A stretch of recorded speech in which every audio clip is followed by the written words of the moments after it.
Good morning বন্ধুরা, সবাইকে রাধে রাধে। সুপ্রভাত জানিয়ে আজকের ব্লগটা শুরু করছি। এখন ভক্তিপথে আসার একটা অনুপ্রেরণা। সকাল বাজে 5টা, ঘুম থেকে উঠে পড়েছি। আজকে ভাবলাম তোমাদের সাথে একটা অন্যরকম রুটিন আর কি শেয়ার করব।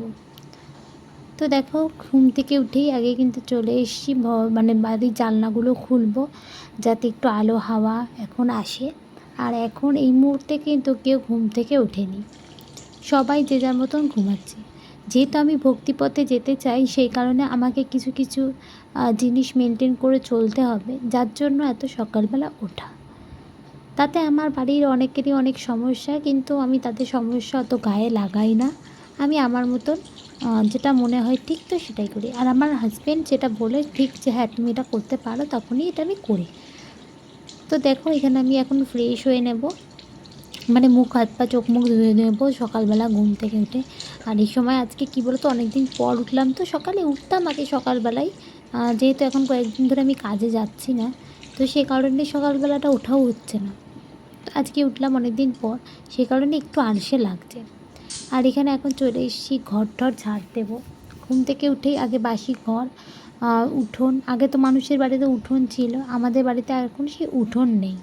এই আমাদের একটা ডাইনিং স্পেস, রান্নাঘর এইসবই আছে, এগুলোকে এখন আমরা পরিষ্কার পরিচ্ছন্ন করে রাখার চেষ্টা করি। সব থেকে বড় কথা, এই যে রান্নাঘরটা দেখছো, এটা কিন্তু আমার একার রান্নাঘর না। যেটা যদি একার আমি মেনটেন করতাম, তাহলে কিন্তু হয়তো এর থেকে আরও অনেকটা পরিষ্কার আমি রাখতে পারতাম বা সুন্দর করে গুছিয়ে রাখতে পারতাম।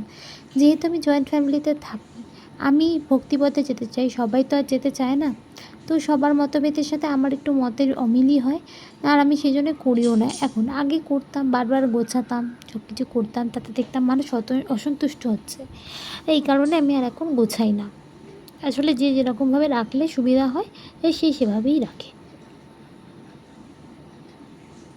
পরবর্তীতে আমার ইচ্ছা, আমি যখন পুরো আমিষ বর্জন করব, আমি তখন আমি সম্পূর্ণটাই নিরামিষ বাসনে করব, এবং সম্পূর্ণটাই আমি আলাদাভাবে আমার মতন করে তৈরি করব। ইচ্ছা আছে, জানি না, ভগবানের কৃপা হলে অবশ্যই, ভগবান যদি আমার উপর কৃপা করে, তাহলে অবশ্যই আমি ভক্তিপথে যেতে পারবো আর ভগবানের সাথে যুক্ত হতে পারবো। এই ভাগ্যটা হয়তো জানি না কবে হবে, কিন্তু খুবই চেষ্টা করছি। জানি অনেক বাধা বিপত্তি, অনেক কিছু আসবে জীবনে, টানাপোড়েন, সব কিছুকে আমাকে উপেক্ষা করেই ভগবানের নাম স্মরণ করতে হবে। চেষ্টা করছি, জানো তো, অনেক অনেক মানে ভালোভাবেই চেষ্টা করছি যাতে ভগবানের শরণাপন্ন হতে পারি। আসলে এই পৃথিবীতে উনি ছাড়া তোমাকে দেখার মতন কেউ নেই। হ্যাঁ, অবশ্যই আমার জীবনে যাতে ভগবান আমি মনে করি, সেটা হলো আমার বাবা মা আর আমার হাজব্যান্ড, যে আমার স্বামী। ও কিন্তু যতই প্রতিকূলতা আসুক না কেন, হয়তো আমার ওপর চিৎকার চেঁচামেচি করে, হয়তো তখন ক্ষণিকের জন্য ওর মাথাটা একটু ডিস্টার্ব হয়ে যায়, মাইন্ডটা ডিস্টার্ব হয়ে যায়, যেহেতু একজন পুরুষ মানুষ সারাদিন কাজকর্মে ব্যস্ত থাকে। কিন্তু ওর মতন হয়তো বোঝাটা আমাকে কেউ বোঝে না। ও আমাকে যথেষ্ট ভালোভাবে বোঝে, ও নিজের ভুলটা পরে বুঝতে পারে, স্বীকার করে নেয়। আসলে কী বলো তো, স্বামী স্ত্রীর মধ্যে এই সম্পর্কটাই আমার মনে হয় সবথেকে বেস্ট। আমি আমার স্বামীকে বুঝবো, স্বামী আমাকে বুঝবে, না হলে কি করে একটা সংসার চলবে বলো? তো দেখো, ওদিকে আমি ওদিকে মুছে এসছি, আর এখন কিন্তু সূর্যোদয়ও হয়নি, এখনও সেই মেঘলা মেঘলা ওয়েদারটা রয়েছে, এখনও সূর্য ওঠেইনি। আর আমার পতিদেব এখনও পর্যন্ত ঘুমোচ্ছে। আমি আমার মতন কাজকর্মগুলো সেরে নিচ্ছি। তো দেখো, এই তো কাজকর্ম করতে করতে অনেকটাই বেলা হলো, এখন বাজে প্রায় ওই 5টা 20। আর এখানে আমি এখন স্নান করে নেব, যেহেতু সকালবেলা উঠে আগে এইটা আমার মনে হয় সব থেকে আগে করা উচিত, স্নান করে পরিষ্কার ফ্রেশ হয়ে নেওয়াটা উচিত। তো স্নান করে দেখো, আমি এখানে পুরো পরিষ্কার ফ্রেশ হয়ে গেছি, ভগবানের এখন আরাধনা করব, যার জন্য নিজেকে শুদ্ধ করাটা সব থেকে আগে দরকার।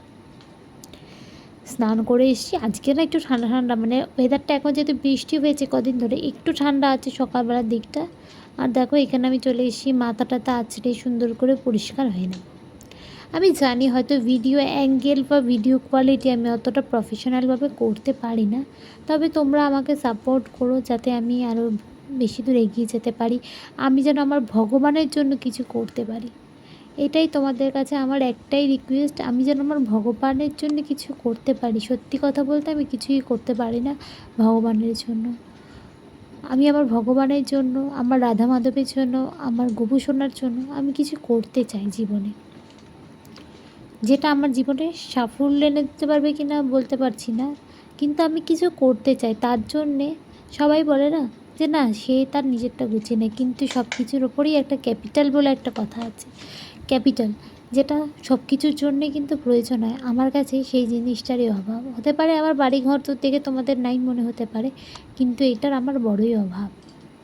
আজকে বলেই দিলাম, অনেকদিন ধরে ভিডিও করছিলাম তো বলে দিলাম। আসলে এই পৃথিবীতে তোমার যদি টাকা পয়সা না থাকে, কেউ তোমাকে পাত্তাও দেবে না, কেউ তোমাকে মানে কথাও জিজ্ঞাসাও করবে না তুমি কেমন আছো।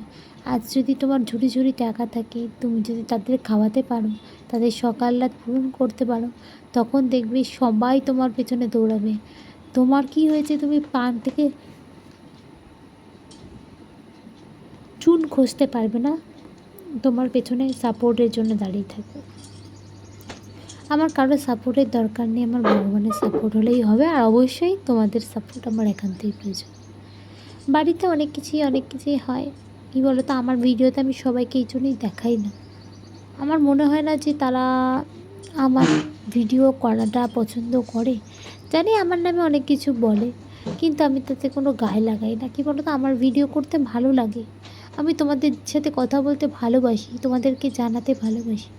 এই কারণেই মেন আমার ভিডিও করা। ভিডিও করলে আমার সময় কাটে। আমার কথা বলার একটা পার্সন আমার, তোমাদের মনে হয় যেন তোমরা জ্যান্ত, আমি তোমাদের সাথে ফেস টু ফেস কথা বলছি, তোমরা আমাকে পরামর্শ দিচ্ছ, আমি সেই পরামর্শ অনুযায়ী চলছি। এগুলি আমার মনে হয়, যদি এটা না করতাম তাহলে এগুলি মনে হতো না। আগে আমার একটা চ্যানেল ছিল বটে, সেটা আমার কারণেই নষ্ট হয়েছে, ভিডিও দিতাম না, রেগুলারিটি মেনটেন ছিল না, এই কারণে নষ্ট হয়ে গেছে। কিন্তু এটাতে আমি চেষ্টা করি যতটা দূর সম্ভব ভিডিও দেওয়ার, রেগুলারিটিটা মেনটেন করার।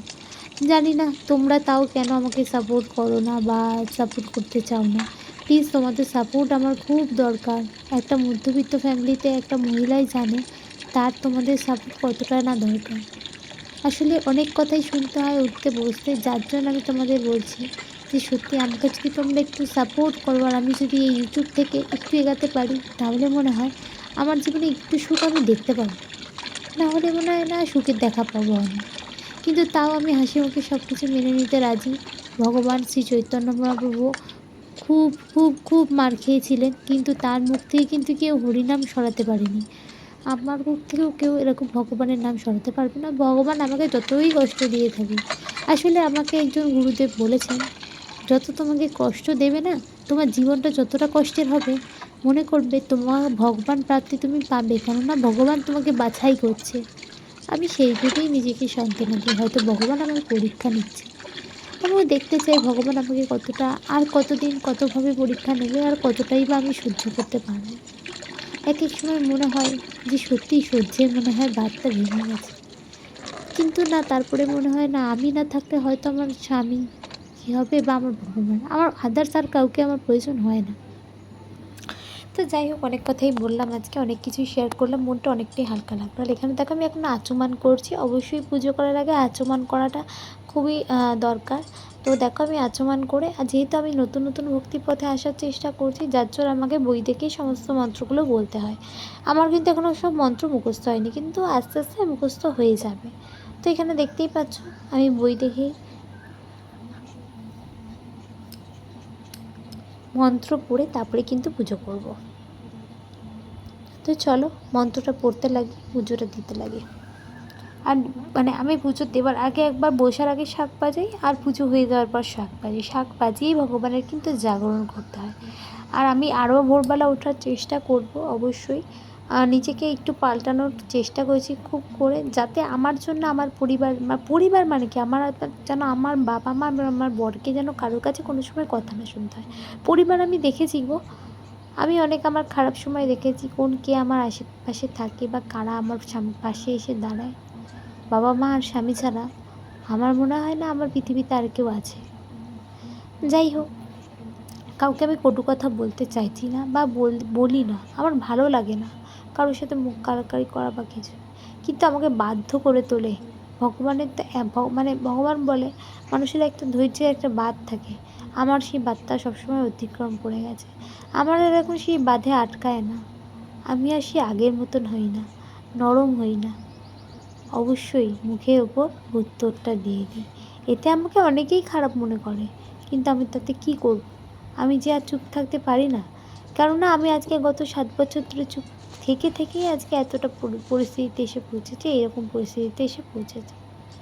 আমি মনে হয় না আমি চুপ থাকলে আর এরকম হবে, কারণ এর থেকে আরও খারাপ অবস্থা হয়ে যাবে। তো আমি একটু মুখ খুলি, তাতে আমাকে সবাই বাজেই বলে, জানি আমি সব কিছুই, কিন্তু কিছু করার নেই, আমাকে মুখ খুলতেই হবে। নাহলে তোমরাই বা জানবে কী করে কার মুখোশের পিছনে কার কীরকম আচরণ।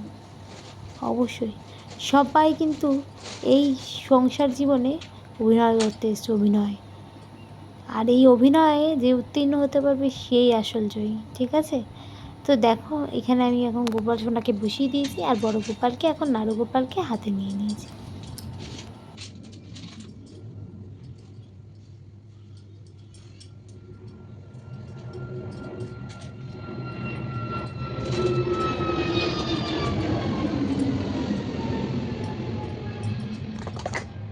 তো আমার পুজো আচ্চা কমপ্লিট। আর এখানে দেখো আমি আলু আর মানে ঝিঙে পোস্ত করবো, সেটা বসিয়ে দিয়েছি, আর ডাল আমার হয়ে গেছে। আজকের ভিডিওটা এত পর্যন্ত। যদি ভালো লেগে থাকে অবশ্যই লাইক কমেন্ট শেয়ার করতে একদম ভুলবেন না।